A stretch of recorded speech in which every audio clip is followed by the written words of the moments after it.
Եթերում ազատ լուրերի հիմնական թողարկումն է, ես Անի Ստեփանյանն եմ, բարև ձեզ։ Կարևորի մասին նախաբառոդ։ Պաշտպանության նախարար Սուրեն Պապիկյանը աշխատանքային այցով Ֆրանսիայում է, իսկ արտաքին գործերի նախարար Արարատ Միրզոյանը Լյուքսեմբուրգում, որտեղ կայացել է վերջինիս հանդիպումը ԵՄ բարձր ներկայացուցիչ Կայա Կալասի հետ։ Ինչ են քննարկել զրուցակիցները։ Երեկ Դիլիջանում կայացել է Հայաստանի անվտանգության խորհրդի քարտուղար Արմեն Գրիգորյանի եւ Ադրբեջանի նախագահի օգնական Հիկմետ Հաջիևի աշխատանքային հանդիպումը։ Հանդիպման ընթացքում կողմերը քննարկել են Հայաստանի եւ Ադրբեջանի միջև խաղաղության օրակարգին առնչվող հարցեր։ Կենտրոնական ընտրական հանձնաժողովը ամփոփել է հունիսի 7-ին կայացած ազգային ժողովի հերթական ընտրությունների վերջնական արդյունքները։ Խորհրդարանում ներկայացված կլինեն 3 քաղաքական ուժեր՝ քաղաքացիական պայմանագիրը, Ուժեղ Հայաստան եւ Հայաստան դաշինքները։ Ընդդիմությունը դժգոհ է պաշտոնական արդյունքներից։ Իսկ ԿՊ պատգամավոր Ծովինար Վարդանյանը ու ֆինանսների նախարար Վահե Հովհաննիսյանը կարծում են, որ ընտրակաշարք բաժանած ուժերը պետք է հայտնվեն քաղաքական լուսանցքից դուրս։ Հայաստանում ընտրակաշարքի նկատմամբ պետք է ձևավորվի անհամաձայնության մթնոլորտ, նշել են նրանք։ Հունվար-մարտ ամիսներին տնտեսական ակտիվությունը աճել է 6,8%-ով, ապրանքների արտահանումը 4,5%-ով։ Ֆինանսավարկային եւ բյուջետային հարցերի մշտական հանձնաժողովի արտահերթ նիստում ֆինանսների նախարար Վահե Հովհաննիսյանը քննարկման է ներկայացրել 2025 թվականի պետական բյուջեի կատարման տարեկան հաշվետվությունը։ Կկանոնակարգվի կեղծ եւ ժամկետանց դեղերի ոչնչացման գործընթացը, կբացառվի դրանց հայտնվելը շուկայում։ Ազգային ժողովի առողջապահության հարցերի մշտական հանձնաժողովում քննարկվել է դեղերի մասին օրենքում փոփոխություններ նախատեսող նախագիծը։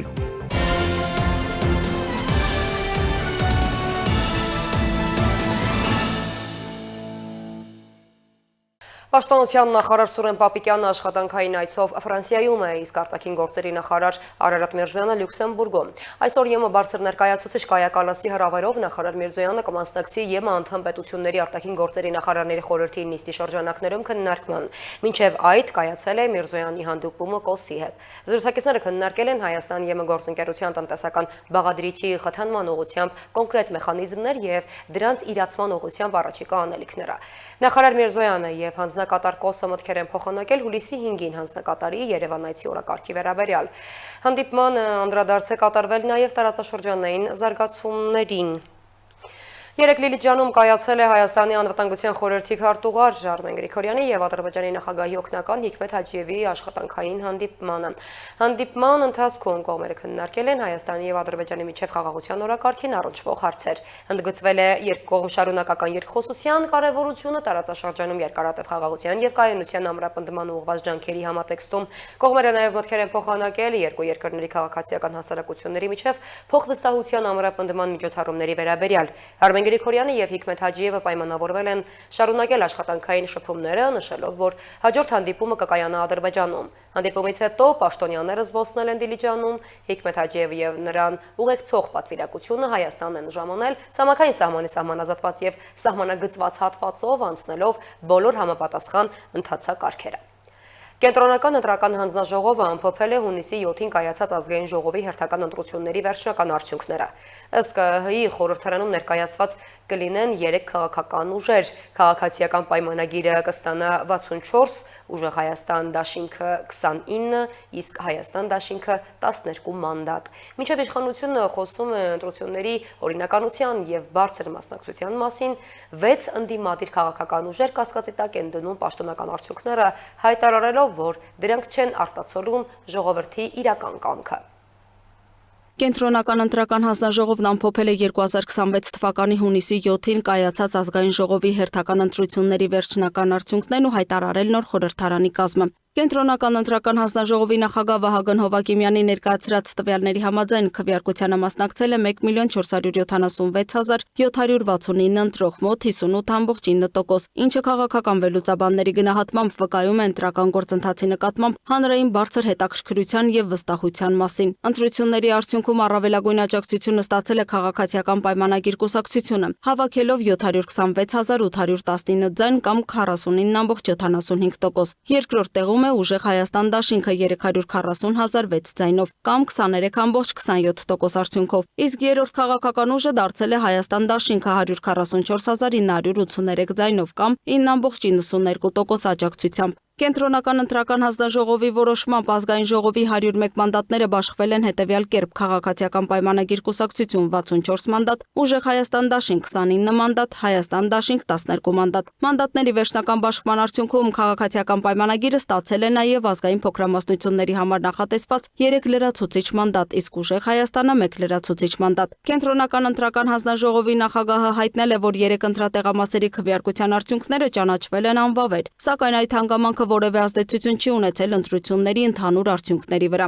Հատկանշական է, որ Կենտրոնական ընտրական հանձնաժողովը որոշել է այդ տեղամասերում վերաքվեարկություն չնշանակել։ Վահագն Հովակիմյանի խոսքով նման որոշումը պայմանավորված է ընտրողների ազատ կամ արտահայտության պաշտպանության անհրաժեշտությամբ։ Ըստ նրա, մասնակի վերաքվեարկության դեպքում կարող է առաջանալ այսպես կոչված տակտիկական քվեարկության ռիսկ, քանի որ ընտրողները քվեարկելու են արդեն հայտնի ընդհանուր արդյունքների պայմաններում, ինչը կարող է ազդել նրանց ընտրության վրա եւ խաթարել հավասար ընտրական իրավունքի սկզբունքը։ Թիվ 1 ընտրատասկեն ընտրական հանձնաժողովի սպասարկման տարածքում ձևավորված ընդհանուր թվով 23 ընտրական հանձնաժողովներից 22-ում իրականացվել են ընտրական տեղամասում քվեարկության արդյունքների վերահաշվարկ։ Թիվ 2 ընտրատասկեն ընտրական հանձնաժողովի սպասարկման տարածքում ձևավորված 57 ընտրական հանձնաժողովներից 28-ում իրականացվել են վերահաշվարկ։ Թիվ 3 ընտրատասկեն ընտրական հանձնաժողովի սպասարկման տարածքում ձևավորված 32 ընտրական հանձնաժողովներից 8-ում է իրականացվել վերահաշվարկ։ Թիվ 4 ընտրատասկեն ընտրական հանձնաժողովի սպասարկման տարածքում ձևավորված 54 ընտրական հանձնաժողովներից 39-ում։ Թիվ 5 ընտրատասկեն ընտրական հանձնաժողովի սպասարկման տարածքում ձևավորված բոլոր 19 տեղամասերում։ Ընտրությունների արդյունքների հրապարակումից հետո Ուժեղ Հայաստան եւ Հայաստան դաշինքները, նաեւ Բարգավաճ Հայաստան, Լուսավոր Հայաստան, Հայ ազգային կոնգրես եւ ազգային ժողովրդավարական բևեռ կուսակցությունները հանդես են եկել համատեղ հայտարարությամբ։ Նրանք պնդում են, որ ընտրությունները տեղի են ունեցել այնպիսի պայմաններում, որոնք կասկածի տակ են դնում գործընթացի ազատ եւ արդար բնույթը։ Հայտարարության հեղինակները նշում են, որ արձանագրվել են համակարգային խախտումներ, որոնք իրենց գնահատմամբ ազդել են ընտրողների ազատ կամ արտահայտության եւ քաղաքական ուժերի հավասար մրցակցության վրա։ Պաշտոնական արդյունքները չեն արտացոլում ժողովրդի իրական կամքը եւ չեն կարող լիարժեք հիմք հանդիսանալ ժողովրդի մեծամասնության վստահությունը վայելող իշխանության ձևավորման համար։ Մենք շարունակելու ենք գործել բացառապես սահմանադրության, օրենքների եւ ժողովրդավարական սկզբունքների շրջանակում։ Մինչդեռ որոշ փորձագետներ ու քաղաքագետներ նշում են, որ ընտրությունների բարձր մասնակցությունը վկայում է ընտրական գործընթացի նկատմամբ հասարակության վստահության մասին։ Նրանց գնահատմամբ, նույնիսկ եթե ընդդիմադիր ուժերը հրաժարվեն վերցնել իրենց մանդատները, նորընտիր ազգային ժողովը լեգիտիմության խնդիր չի ունենա, քանի որ ընտրված է գործող օրենսդրության պահանջներին համապատասխան ընթացակարգով, ինչ հնարավորություններ են տալիս ստացված մանդատները քաղաքական ուժերին։ 64 մանդատ ունեցող Քաղաքացիական պայմանագիր կուսակցությունը խորհրդարանում ունի կայուն մեծամասնություն, սա հնարավորություն է տալիս ինքնուրույն ձևավորելու կառավարություն, ընտրելու վարչապետին, ընդունել սովորական օրենքներ, հաստատել պետական բյուջեն եւ ապահովել օրենսդրական նախաձեռնությունների անցկացումն առանց այլ քաղաքական ուժերի աջակցության։ Միևնույն ժամանակ 64 մանդատը չի հասնում ազգային ժողովի падգամավորների ընդհանուր թվի 3/5-ին կամ 2/3-ին, որոնք անհրաժեշտ են որոշ սահմանադրական ու բարձր կարևորության որոշումների ընդունման համար։ Այդպիսի հարցերում իշխանությունը ստիպված կլինի քաղաքական համաձայնության հասնել այլ ուժերի հետ։ 29 մանդատ ունեցող Ուժեղ Հայաստան դաշինքը դառնում է խորհրդարանի գլխավոր ընդդիմադիր ուժը։ Այն հնարավորություն կունենա ձևավորելու ընդդիմադիր օրակարգ, նախաձեռնելու խորհրդարանական լսումներ, ղեկավարելու ընդդիմությանը վերապահված մի շարք հանձնաժողովներ եւ վերահսկողական գործառույթներ իրականացնել կառավարության գործունեության նկատմամբ։ 12 մանդատ ունեցող Հայաստան դաշինքը եւս ներկայացված կլինի խորհրդարանում որպես ընդդիմադիր ուժ, մասնակցելով օրենսդրական գործընթացներին, քննարկումներին եւ խորհրդարանական վերահսկողությանը։ Այսպիսով 2026 թվականի ընտրությունների արդյունքում ձևավորվում է եռաբևեռ խորհրդարան, որտեղ կառավարող ուժը պահպանում է վստահ մեծամասնությունը, իսկ երկու ընդդիմադիր ուժերը ստանում են խորհրդարանական վերահսկողության եւ քաղաքական հակակշռի կարևոր գործառույթներ։ Թե ինչ զարգացումներ են սպասվում նոր ձևավորվող խորհրդարանում, կտեսնենք շուտով։ Լուսինե Գրիգորյան, Free News, Ազատ լուրեր։ Եռագլուխ մաֆիան ոչինչ, բացարձակապես ոչինչ անել չի կարող մի պարզ պատճառով, նա չունի, չի ունենալու եւ չի ունեցել ժողովրդի աջակցությունը։ Այդ մասին Facebook-ի ուղիղ եթերում հայտարարել է Հայաստանի վարչապետ Նիկոլ Փաշինյանը։ Նրա խոսքով ընդհակառակը ժողովուրդը հստակ պահանջում է ծնկի բերել կործանել եռագլուխ մաֆիային եւ դա անխուսափելիորեն պետք է տեղի ունենա։ Նիկոլ Փաշինյանը նաեւ նկատել է, որ ոմանց տարաբանությամբ Հայաստանի Հանրապետությունը պետք է նռողություն խնդրի ընտրակաշարք բաժանողներից, որ նրանք չեն ստացել իրենց ակնկալած ձայները, բայց ընտրակաշարք բաժանած ուժերին այլևս որևէ շանս չի տրվելու։ Ոմանց տրամաբանությամբ Հայաստանի Հանրապետությունը պետք է ներողություն խնդրի ընտրակաշարք բաժանողներից, որ նրանց բաժանած ընտրակաշարքը ճշգրիտ չի արտահայտվել ընտրությունների արդյունքների վրա եւ հետեւաբար նրանց երկրորդ, երրորդ, չորրորդ, հինգերորդ շանսը պետք է տալ։ Սա անհեթեթ տրամաբանություն է։ Ընտրակաշարք բաժանած ուժերին այլևս որևէ շանս չի տրվելու, որևէ շանս չի տրվելու, եւ սա որոշվել է ժողովրդի քվեարկությամբ։ Ազգային ժողովում ԿՊ խմբակցության պատգամավոր Ծովինար Վարդանյանը ու ֆինանսների նախարար Վահե Հովհաննիսյանը լրագրողների հետ զրույցում անդրադառնալով հունիսի 7-ին Հայաստանում անցկացված խորհրդարանական ընտրություններին նշել են, որ ընտրակաշարք բաժանած ուժերը պետք է հայտնվեն քաղաքական լուսանցքից դուրս։ Նրանք ևս կարծում են, որ Հայաստանում ընտրակաշարքի նկատմամբ պետք է ձևավորվի անհամաձայնության մթնոլորտ։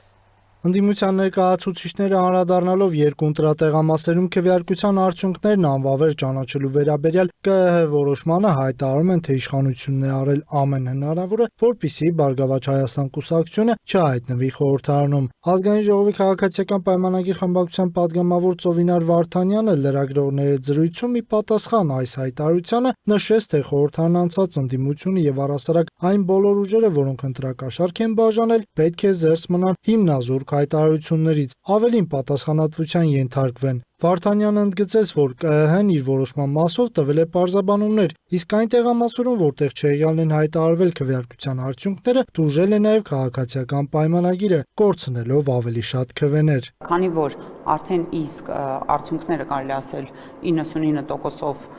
պարզ է հանրությանը, հետևաբար կարող էր տվյալ տեղամասում տեղի ունենալ տակտիկական քվեարկություն, ինչը ամբողջությամբ կաղճատեր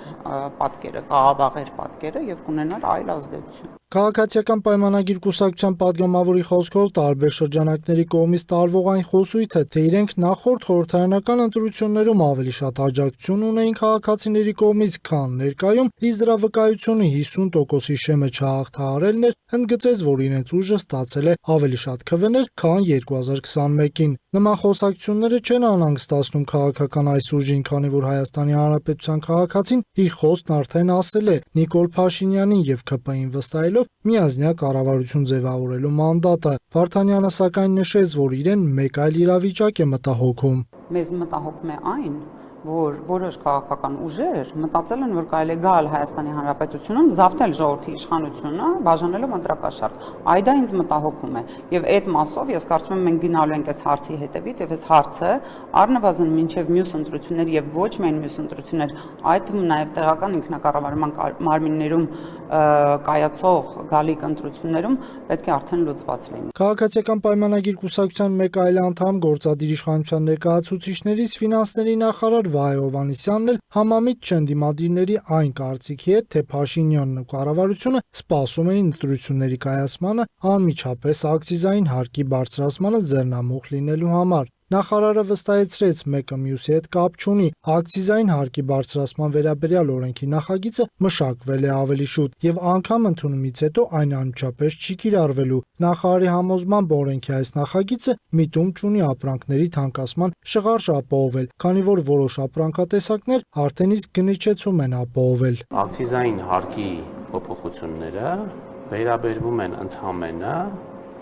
գնաճի ճշգրտումներին։ Այսինքն մենք հիմնական ապրանքատեսակների մասով ճշգրտել ենք 3%-ով բարձրանում է, այսինքն ոչ մի փոփոխություն չի լինում։ Որպեսզի որևէ հարկ բարձրանա կամ փոփոխվի, եթե դա նվազման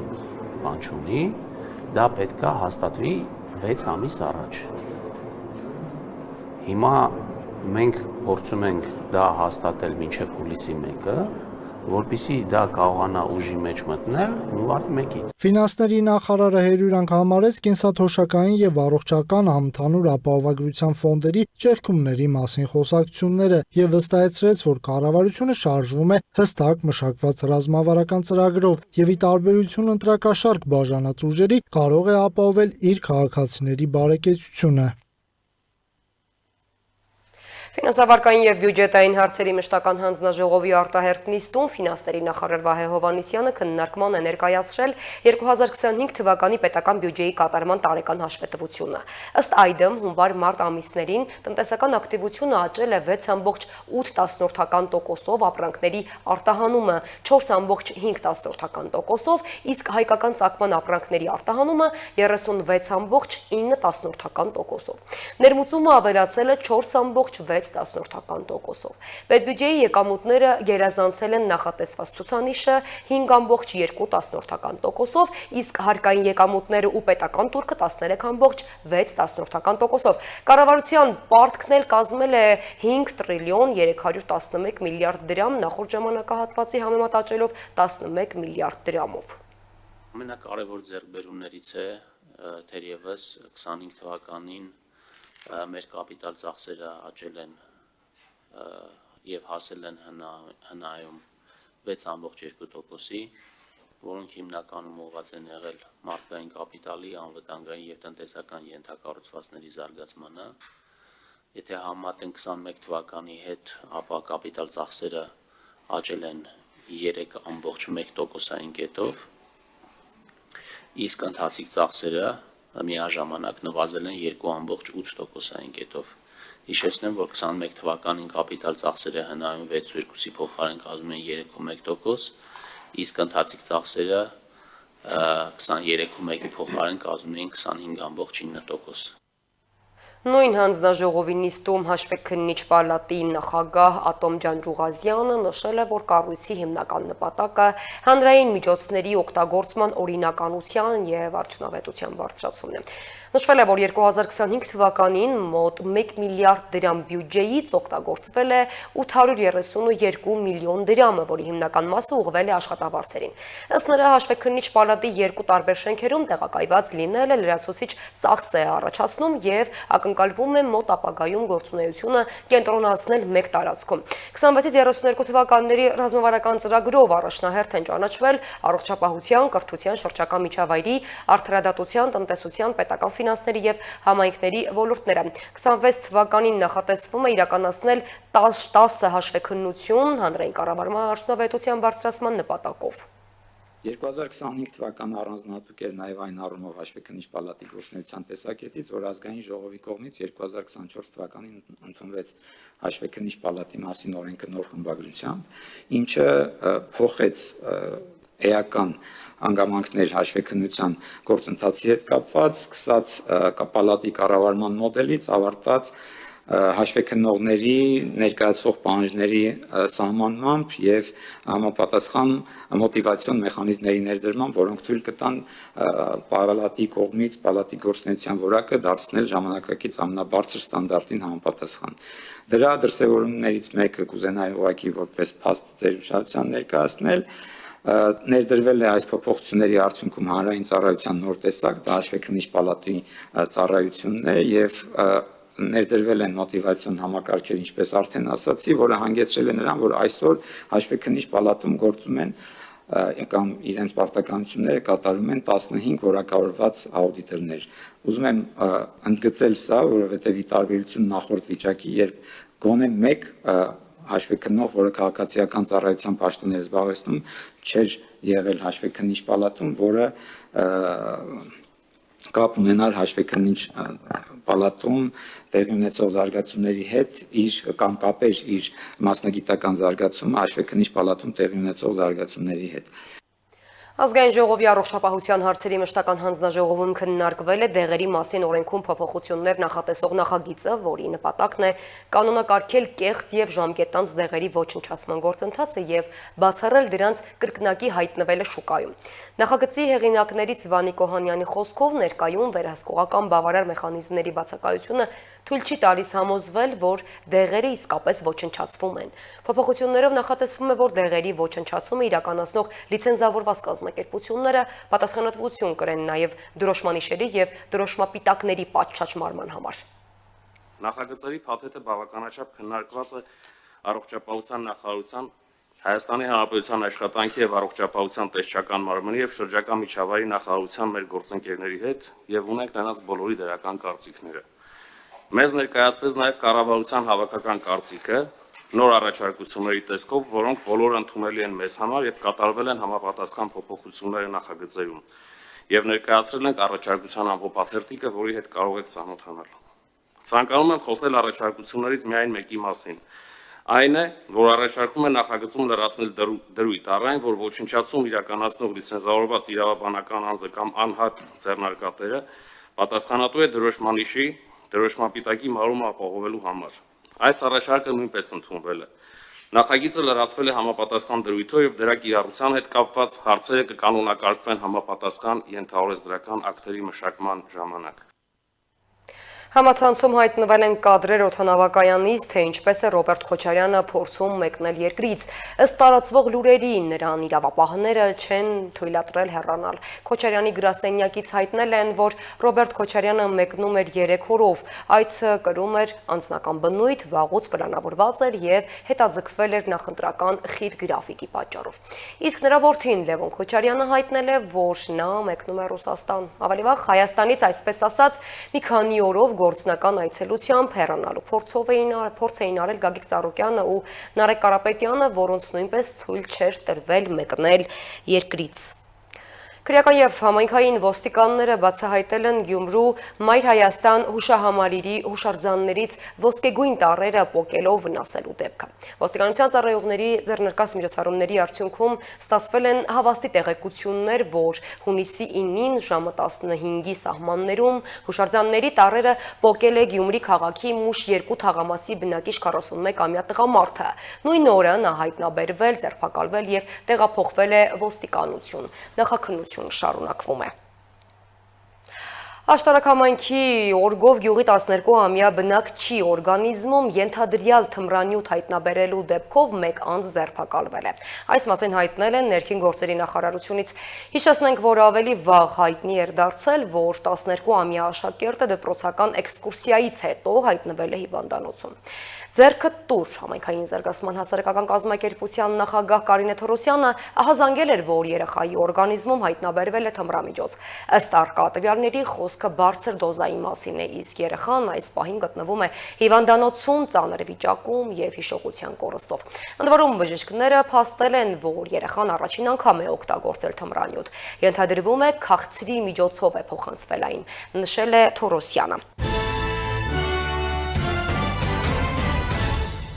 Թուրքիայի արտաքին գործերի նախարարը կայցելի է Ռուսաստան։ Ռուսաստանի Դաշնության արտաքին գործերի նախարարությունից հայտնել են, որ այցի ընթացքում հատուկ ուշադրություն կդարձվի Հարավային Կովկասում գործակցության ընդլայնման հեռանկարներին, ներառյալ տրանսպորտի եւ կապի ապաշրջափակումը, նաեւ տարածաշրջանի հետ հակամարտային վերակառուցումը։ Ռուսաստանը եւ Թուրքիան հետաքրքրված են խաղաղ եւ կանխատեսելի Հարավային Կովկասով։ Դրան կարելի է հասնել 3 գումարած 3 տարածաշրջանային գործակցության պլատֆորմի շրջանակներում համատեղ ջանքերով։ Ռուսաստանը ողջունում է հայ-թուրքական հարաբերությունների կարգավորման գործընթացը։ Ռուսական կողմը նաև հետաքրքրված է Կենտրոնական Ասիայում ինտեգրացիոն գործընթացների զարգացման քննարկմամբ։ Նշված է հաղորդագրության մեջ։ Միջազգային եւ տարածաշրջանային մյուս նորություններին տեսաշարով ծանոթացեք։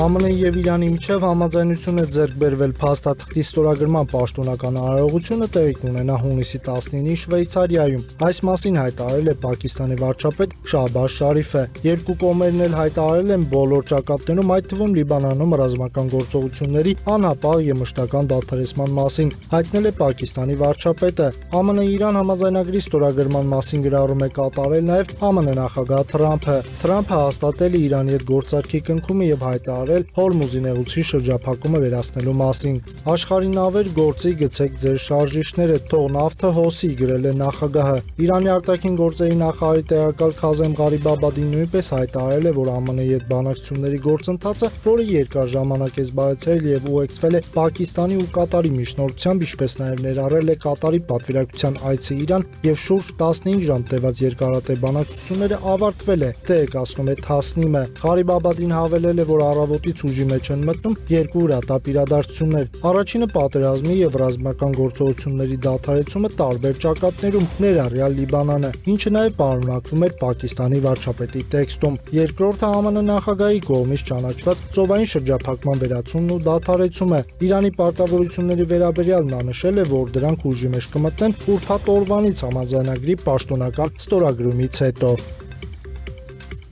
Մինչև ԱՄՆ-ն եւ Իրանը հայտարարում են համաձայնագրի ստորագրման եւ պատերազմի վերջնական դադարեցման մասին, Իսրայելը շարունակում է հարվածներ հասցնել Լիբանանին։ Մասնավորապես Իսրայելից հայտնել են, որ հարվածել են Բեյրութում գտնվող Հեզբոլլահի հրամանատարական կենտրոնին։ Իսրայելի նման վարքագիծը ստիպել է Թրամփին կոշտ արտահայտվել դաշնակցի հասցեին։ Այսօր առավոտյան Բեյրութի վրա հարձակումը չպետք է տեղի ունենար, հատկապես այն հատուկ օրը, երբ մենք այդքան մոտ ենք Իրանի հետ խաղաղության համաձայնագրին։ Իսրայելի կողմից այլևս հարձակումներ չպետք է լինեն Լիբանանի ոչ մի վայրում, բայց նաև չպետք է լինեն որևէ այլ կողմի, այդ թվում Հեզբոլլահի կողմից Իսրայելի դեմ հարձակումներ, գրել է Թրամփը։ Ռուսաստանի Դաշնության զինված ուժերը ավիահարված է հասցրել Կիևին, ինչի հետևանքով հրդեհ է բռնկվել դեռևս Կիևյան Ռուսիայի ժամանակ 1051 թվականին հիմնված հնագույն վանական համալիրում։ Հարվածի հետևանքով տուժել է առնվազն 3 մարդ, հայտնել է քաղաքային ռազմական վարչակազմի ղեկավար Տիմուր Տկաչենկոն։ Ռուսական կողմից էլ հայտարարել են, որ 3 մարդ է զոհվել, եւս 3-ը, այդ թվում 1 տարեկան երեխան տուժել են Տուլայի մարզի վրա ուկրաինական անօդաչու թռչող սարքերի գիշերային հարձակման հետևանքով, հայտնել է մարզպետ Դմիտրի Միլաևը։ Խերսոնի շրջանի վրա Ուկրաինայի զինված ուժերի զանգվածային հարձակման հետևանքով էլ 2 կամուրջ է վնասվել, դրանց երթևեկությունը դադարեցվել է, հայտնել է մարզպետ Վլադիմիր Սալդոն։ 4 ԱՏՍ-ը ոչնչացվել Մոսկվայի մերձակայքում, հայտնել է քաղաքապետ Սերգեյ Սոբյանինը։ Ընդհանուր առմամբ ՀՕՊ ուժերը մեկ գիշերվա ընթացքում 123 ուկրաինական ԱՏՍ են խոցել, հայտնել է Ռուսաստանի Դաշնության պաշտպանության նախարարությունը։ Ռիբինսկում էլ անօդաչու թռչող սարքերը հարձակվել են պետական պահոստների դաշնային գործակալության ժամանակավոր կոմբինատ դաշնային պետական բյուջետային հիմնարկի վրա։ Միսուրիի նահանգի Բատլեր քաղաքի Մեմորիալ օդանավակայանի մոտակայքում վթարի է ենթարկվել 11 պարաշյուտիստ, տեղափոխող ինքնաթիռ, բոլոր ուղևորները, այդ թվում օդաչուն, զոհվել են։ Պակիստանում մոլեգնում են տարերային աղետները, որոնք դարձել են մարդկային զոհերի պատճառ։ Երկրի հյուսիս-արևմուտքում ուժեղ անձրևների հետևանքով առնվազն 7 մարդ է զոհվել, կա 33 տուժած։ Ժնևի ոստիկանությունը արդյունքաբեր գազ է կիրառել G7 գագաթնաժողովի դեմ բողոքի ցույցի ժամանակ։ Ժնևի փողոցներ են դուրս եկել մոտ 20-ից 50 հազար ցուցարարներ ոչ G7-ին կոալիցիայի կոչով։ Կոալիցիան միավորում է ավելի քան 60 կազմակերպություն, բնապահպանական, ֆեմինիստական, անմիութական եւ պաղեստինամետ խմբեր։ Ցուցարարները քննադատել են G7-ը այն ներկայացնելով որպես համաշխարհային քաղաքական եւ տնտեսական իշխանության կենտրոնացման խորհրդանիշ։ Եմենցի Սարդ Մարթը մականունով հայտնի ալպինիստ եւ արկածախնդիր Ալ-Քաքա բին Անթարը մահացել է 2026 թվականի հունիսի 12-ին հրաբխային խառնարանի պատերը մագլցելու ընթացքում, ընկնելով մեծ խորություն։ 30-ամյա Ալ-Քաքա բին Անթարը մագլցում էր Եմենի Ալ-Դալե նահանգում գտնվող Հարադատ Դամ հրաբխային խառնարանի գրեթե ուղիղ ժայռապատերը, առանց որևէ անվտանգության պարագայի կամ պարանների։ Վրաստանում հակակառավարական բողոքի ակցիաները շարունակում են ընթանալ արդեն ավելի քան 1.5 տարի։ Բողոքի շարժումը սկսվել է 2024 թվականի նոյեմբերին, երբ Վրաստանի կառավարությունը հայտարարեց, որ սառեցնում է Եվրամիության անդամակցության բանակցությունները։ Այդ որոշումը լայն դժգոհություն առաջացրեց հասարակության եւ ընդդիմության շրջանում, որոնք իշխանություններին մեղադրում են եվրոպական ուղեցույցից շեղվելու եւ ժողովրդավարական ազատությունները սահմանափակելու մեջ։ Թբիլիսիում եւ մի շարք այլ քաղաքներում շարունակվում են պարբերական բողոքի ակցիաները։ Ընդդիմադիր ուժերը պահանջում են քաղաքական բանտարկյալների ազատ արձակում, նոր ընտրություններ եւ եվրոպական ինտեգրման գործընթացի վերականգնում։ Վերջին ամիսներին մի շարք ընդդիմադիր գործիչներ եւ ակտիվիստներ դատապարտվել կամ կալանավորվել են, ինչը նոր լարվածություն է առաջացրել։ Հայաստանում բարձրակարգ եւ միջազգային չափանիշներին համապատասխան կաթնամթերք արտադրելու գաղափարը 6 տարի առաջ դարձավ իրականություն։ Այսօր Երեմյան կաթնամթերքը նշում է իր 6-ամյակը ամփոփելով անցած ճանապարհը ու ձեռքբերումները։ Լոռու մարզի Տաշիր համայնքում գտնվող ֆերմայից մինչև Երևանի ժամանակակից գործարան ընկերությունը կառուցել է ամբողջական արտադրական շղթա սերմից սեղան սկզբունքով։ Երեմյան կաթնամթերքը ոչ միայն ոլորտի առաջատարներից է, այլև միջազգային սերտիֆիկացում, նորարարական արտադրանքներ եւ անգամ Գինեսի ռեկորդ ունեցող հայկական արտադրող։ Հայաստանի ամենամեծ սեփական ֆերմայի կաթից ստացվող Երեմյան կաթնամթերքը նշում է իր 6-ամյակը։ Պատմությունը, որը ձգվում է սերմից սեղան եւ ապացուցում, Հայաստանում հնարավոր է արտադրել բարձրակարգ եւ միջազգային ստանդարտացմամբ կաթնամթերք։ Երեմյան ընկերությունների խումբը գյուղատնտեսության ոլորտում իր գործունեությունը մեկնարկել է 2019 թվականին, նպատակ ունենալով բացառապես որակյալ կաթնամթերքով ապահովել ընկերության խմբի պատկանող ռեստորանները։ Այդ նպատակով Վայոց ձորի Ջերմուկ համայնքում հիմնվեց ընկերության առաջին խելացի ժամանակակից ֆերման, սակայն 2020 թվականին աշխարհում բռնկվեց կոവിഡ്ի համավարակը։ Հանրային կյանքը եւ ռեստորանների գործունեությունը կանգ առան։ Ընկերությունը ընդամենը 15 օրում բրենդավորեց, շշալցրեց իր արտադրած կաթնամթերքն ու դուրս բերեց շուկա։ Ուրախալիորեն այն մեծ սպառում եւ պահանջարկ ունեցավ։ Կոവിഡ്ն ավարտվեց, սակայն Երեմյան կաթնամթերքի ճանապարհը հանրային սպառման ոլորտում շարունակվեց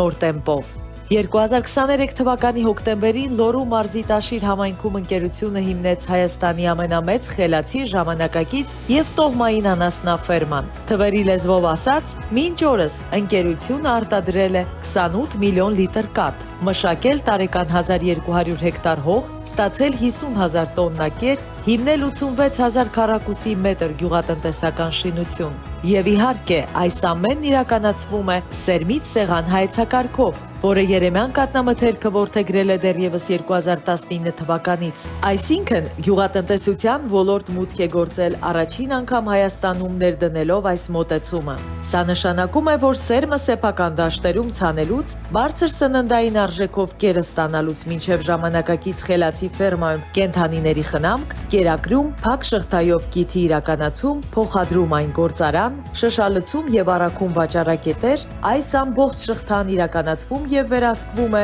մեր կողմից։ Երեմյան կաթնամթերքի գործարանը գտնվում է Երևանում։ Այս գործարանում են արտադրվում Երեմյան կաթնամթերքի 60-ից ավելի ապրանքատեսակները, 2 հեկտար արտադրական տարածք, 2500 քառակուսի մետր պահեստային հատված, 1000 քառակուսի մետր սառնարանային տնտեսություն, 6000 քառակուսի մետր կաթի արտադրության գործարան, լաբորատորիաներ եւ R&D կենտրոն, օրական 150,000 լիտր կաթի մշակման ներուժ։ Գործարանը գործում է FSSC 22000 սննդի անվտանգության միջազգային սերտիֆիկացմամբ, որը եզակի է Հայաստանում։ Նշենք նաև, որ ընկերությունը 2024 թվականին սահմանել է Գինեսի ռեկորդ, ստացել Հայաստանում եզակի A կարգի մանկական կաթի վկայագրեր, հեղինակել գյուտեր, ուտելի եւ ամպելի չիչխանի յոգուրտները։ Կաթը սեր է եւ Երեմյան կաթնամթերքն ուրախ է այն կիսել ձեզ հետ ամեն օր։ Այս շամի համար այսքանը, թողարկման ավարտին ծանոթացեք եղանակային կանխատեսումներին, կհանդիպենք։